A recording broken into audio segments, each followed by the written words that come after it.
இந்த மாதிரி ஹெவியான ஷாப்ட் கொஞ்சம் காட்டுங்க அப்படியே கீழே.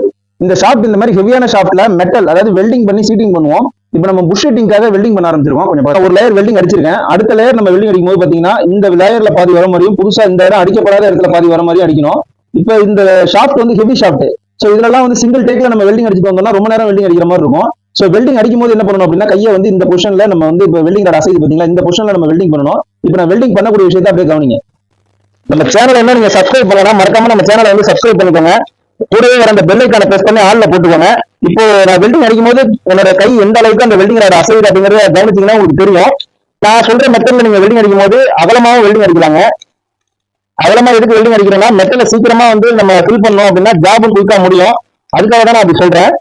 ஸோ நான் வெல்டிங்கை வந்து ஸ்டார்ட் பண்றேன். வெல்டிங் நீங்க பாருங்க, உங்களுக்கு தெரியுதுங்க.